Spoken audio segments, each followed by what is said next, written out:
네, 이제 저희 기독과학 교사 선생님들이 생각하시는 가장 중요한 그리고 고민이 가장 많으신 지점에 대해서 교수님과 또 대화의 시간을 가지고 싶습니다. 최근에 기독교 학교 교육연구소에서 그 SPS라는 프로젝트를 진행한 적이 있었는데 무신론적인 진화론에 쐐기를 박을 수 있는 다양한 창조론에 대해서 우리가 기독교 학교에서는 어떻게 가르칠 것인가에 대한 연구를 한 적이 있었습니다. 당시에 창조과학, 지적 설계론, 그리고 다중격변론, 그리고 진화창조론 이 네 이론에 대해서 대표적인 기독 교수님들, 학자분들을 저희가 만나서 그 이론들을 인터뷰했었고 또 각각의 이론들에 대해서 어떻게 생각하시는지 저희가 그리고 더불어서 기독대안학교에서는 이것을 어떻게 가르쳐야 할 것인지에 대해서 연구했었습니다. 좀 아쉬운 점은 내 이론의 그 전문가분들이 열린 포럼을 지향하기보다는 서로의 이론에 대해서는 좀 비판적이거나 폐쇄적이셨다는 지점이 좀 아쉬웠습니다. 그러기에 막상 이제 저희 기독교 학교의 선생님들은 이것을 어떻게 가르쳐야 할지 시간이 갈수록 오히려 고민이 좀 늘어나고 있는 상황이라고 말씀드릴 수 있을 것 같습니다. 기독교 세관 동력회 내에서도 창조과학과 지적 설계론 쪽에 많은 분들이 참여하고 계시고 또 일부 다른 과학 교수님들도 계신 것으로 알고 있는데 류현무 교수님께서는 이 부분에 대해서 어떤 견해를 가지고 계신지 궁금합니다. 저는 이제 우선은 이제 진화론이 허구적이다 하는 것을 이제 밝히는 쪽에 여러 가지 자료를 찾고 있는 중이고 그 자료는 뭐 창조과학에서도 찾고 유신진화론을 하는 분들에게서도 찾고 하는 여러 소스에서 그 자료를 보고 나름대로 이제 저 자신의 판단을 위해서 이제 자료를 축적하고 있는 과정이 있습니다. 그 다음에 이제 창조에 대한 어떤 과학적인 이야기, 이 부분에 대해서는 아까 말씀하신 것처럼 성경은 과학책이 아니다. 이제 이런 그걸 이제 기본으로 한다면 하나님이 왜 창조하셨는가? 그 왜에 대한 질문은 성경이 이걸 우리에게 주지만 어떻게 방법론은 성경은 그걸 구체적으로 전혀 이야기를 하고 있지 않습니다. 그런데 그걸 이제 우리가 너무 그 성경 속의 걸 과학적으로 설명을 하려고 하니까 나름 부딪히는 게 있는 것이죠. 문제는 이제 무신론자들이 진화론은 과학적이고 창조론은 과학이 아니기 때문에 그 보이지 않는 것을 믿는 것이기 때문에 과학을 가르쳐야 되고 창조는 가르치면 안 된다. 이게 이제 무신론자들이 과학에서 진화론을 패러다임화 시킨 논리적인 근거예요. 그런데 제가 이제 보기에는 이 창조에 대한 것을 과학으로 설명하기보다는 우리는 창조 신앙을 가져야 되고, 그 다음에 진화론이 그 과학이 아닌데 과학으로서 대접을 받는 것처럼 창조 신앙도 동일하게 세상의 시작을 설명하는 기원론으로 충분히 자격이 있다고 생각을 하기 때문에 같이 꺼내놓고 이야기를 하면서 거기서 어느 게 더 맞는지를 이야기하는 게 좋을 것 같다는 생각을 합니다. 그런 의미에서 이제 그 진화론이 이야기하는 기원론은 과학이 아니고 이제 형이상학인 것이죠. 왜냐하면 우리가 그걸 관찰하거나 재현하거나 반증할 수 없기 때문에 이것은 과학이 아니고 진화론은 과학이 아니다. 첫 번째. 그 다음에 진화라는 뜻이 너무나 불분명하고 폭넓게 쓰고 있습니다. 좋은 변화를 다 진화라고 해버리거든요. 그런데 지금 그 원래 다윈이 했던 진화론은 이게 다른 것이기 때문에, 그리고 진화론이라는 것은 무신론자들이 무신론을 지지하기 위해서 개발해낸 이념입니다. 그렇기 때문에 이걸 우리가 이제 그냥 이대로 두면은 곤란하겠다 하는 것하고, 그 다음에는 이게 우리 후속 세대를 이제 설득하기 위해서 공교육에서 이게 과학이라는 이름으로 세뇌되고 있다.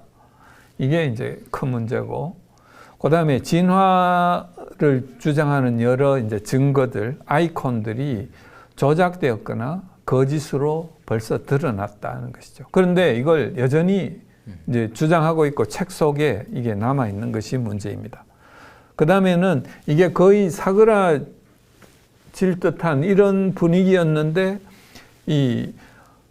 그 무논리의 공격적인 무신론자들, 그러니까 리처드 도킨스나 크리스토퍼 히친스, 샘 해리스 같은 이런 논리가 없는 무신론자들이 창조 신앙을 이제 공격함으로써 지금 아직도 이제 그 부분에서 이제 답보 상태에 있는 것이죠. 그래서 거기에 대해서 우리가 논리적으로 접근해서 설득할 수 있는 근거들을 준비하는 게 중요하겠다고 생각을 합니다. 네. 그러면 말씀하셨던 것을 좀 하나씩 구체적으로 살펴봤으면 좋겠습니다. 첫 번째, 진화는 과학이 아니라 형이상학이다. 이렇게 말씀을 하면 이제 많은 과학을 가르치는 분들이 이제 갸우뚱하실 수 있을 것 같은데, 저는 사실 찬성하고 있거든요. 네, 말씀을 해주셨으면 좋겠습니다. 지금 무신론을 주장하는 과학자들이 과학이라는 것은 그 유물론 혹은 방법론적 자연주의를 사용해서 증명할 수 있는 것만 과학이라고 이야기하는데, 진화론은 그런 의미에서 전혀 과학이 아니거든요. 그래서 진화론의 기반은 그냥 무신론을 주장하기 위한 것이에요. 그리고 그게 영국에서 다윈을 띄우기 위해서 무신론자들이 모여가지고 쫙 주장하는 이쪽 편하고, 그 다음에 소비에트의 아카데미에서 그 기독교를 없애야 되니까 무신론을 주장하는 이 바흐 연구소의 이 무신론을 이야기하는 그 팀들하고 이 공명에 의해 가지고 핑퐁 주고받듯이 서로 이걸 조금 띄우면 받아들여주고 자기들끼리 이걸 눈덩이를 굴려간 셈이거든요. 그래서 이 부분에 대해서는 이제 진화론은 과학이 아니고 형이상학이다. 그 존재론과 기원론에 대한 것은 형이상학이라는 그 아리스토텔레스의 원고 중에 자연 철학에 대한 부분 말고 그 옆에 있었다고 해서 메타피직스. 그래서 형이상학이라고 이야기하는데 이 부분이 기원론과 존재론을 다루는 거예요. 그러니까 기원론인 진화론은 그 형이상학의 철학 부분에 해당이 되는 것이죠. 네, 저도 동의합니다. 진화론이 어떻게 보면 유물론적인 철학에 가깝다라고 생각을 할 수 있겠고요. 근데 이 진화라는 단어가 다양하게 사용되기도 하고 혼용돼서 사용하기도 하고, 맞습니다. 마치 스프링처럼 늘어났다가 줄어들었다가 이렇게 혼돈이 있는데 그 혼란스러운 사용에 대해서도 좀 설명해 주셨으면 좋겠습니다. 그래서 진화라는 용어의 사용을 이제 살펴보면은 다윈이 주장한 진화론은 생존 경쟁을 통해서 자연 선택으로 생물의 종이 분화되는 것. 종의 분화. 그러니까 종 분화를 진화라고 이야기를 했어요. 그런데 이 대부분 진화를 사용하는 용법을 보면 시간에 따른 변화 중에 자기들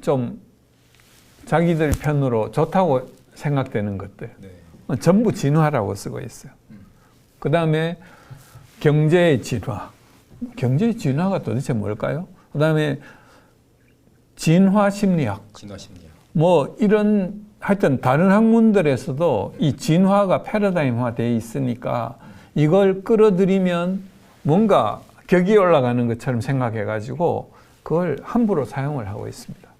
그래서 이건 모두 이제 시간에 따른 변화로 이야기를 해도 되는 걸 그냥 진화로 막 사용하고 있기 때문에 그런 문제가 있고, 결국 우리가 구체적으로 이걸 이야기하는 부분은 생물에 있어서의 종분화를 구체적으로 화시켜가지고 그 부분을 따져야 되는 것이 저는 맞다고 생각을 하고요. 그 중에서도 다윈이 증명한 것은 소진화. 같은 종 내에서 약간의 변화가 일어나는 것을 다윈이 관찰하고 이게 시간이 많이 주면 종의 분화가 일어날 것이다라고 그냥 추측한 것이죠. 그러니까 추측한 것에 가짜 증거들이 막 덧붙여져 있는 것입니다. 지금은. 그 다음에 또 생물학적 진화 말고 지구의 진화, 우주의 진화 네. 이런 것들을 지금 사용을 하고 있는데 이거는 진화라고 쓸 필요도 없는 것이에요. 그러니까 생물의 종분화와 관계가 없는 것이고 이게 기원론에 대해서 우주의 기원, 지구의 기원 이렇게 이야기해도 되는 것을 진화론에서 다루고 있는 것이거든요. 이게 아마 하나님이 천지를 창조하신 그 창세기 1장을 공격하기 위해서 이것도 이제 진화에 이걸 이제 집어넣었을 것 같아요. 그래서 그 부분들은 각각 따로따로 우리가 다룰 필요가 있습니다. 그러니까 진화라는 표현보다 오히려 기원의 과정으로 바라보는 것이 그렇습니다. 훨씬 더 바른 해석이라고. 예. 그리고 진화론은 무신론을 지지하기 위한 이념이라고도 아까 설명하셨고, 예, 공교육을 통해서도 많이 세뇌된다고 말씀하셨는데 이 부분도 좀 더 설명을 해주셨으면 좋겠습니다. 그 영국에 가면 그 웨스트민스터 사원의 바닥에 네.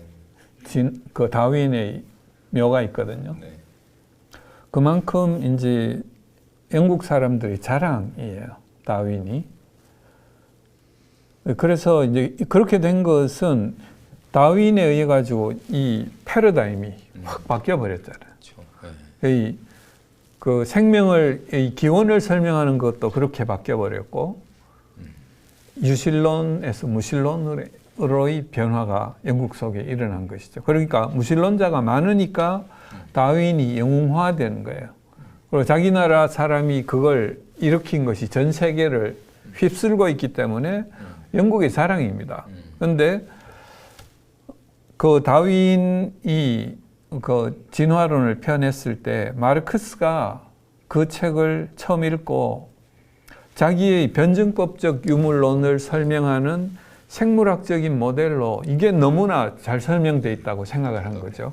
그래서 마르크스가 다윈에게 편지를 써요. 내가 지금 그 자본론이라는 책을 금방 끝냈는데 이걸 당신에게 헌정하고 싶다. 당신의 진화론이라는 이 글을 보고 너무나 감명을 받았다. 이렇게 이야기를 했어요.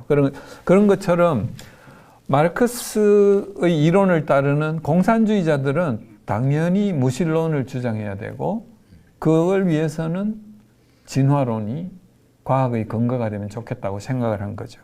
그래서 이 사람들이 소련의 바흐 연구소라는 것이 화학 진화론을 처음 이제 이야기를 하고 생명의 기원에 대한 학회를 이끌어간 곳이에요. 네. 그게 결국은 무신론의 이념을 만들어내기 위해서 이건 소련 기관이기 때문에 그 사람들이 한 것이고 그 다음에는 지금 이게 패러다임화되고 난 다음부터는 이 진화론에 대한 뭔가를 쓰면 반증이 불가능하니까 막 실어져요. 논문에. 좋은 논문들에. 성공을 위한 도구가 될 수 있습니다. 진화론을 지지하면. 그 다음에 공교육을 통해서 세뇌된다는 것은 진화론이 과학책에 전부 다 나와 있잖아요.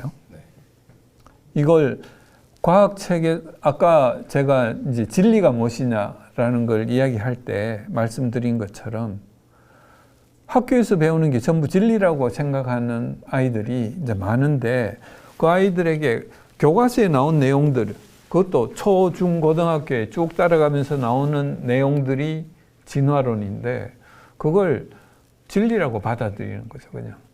그래서 웬만한 설득을 해가지고는 안 바뀌어요. 교과서에 나온 내용이. 이제 그런 부분이 결국 우리 자녀들이 공교육을 통해서 무신론을 세뇌받고 있다고 생각을 하면 될 것 같습니다.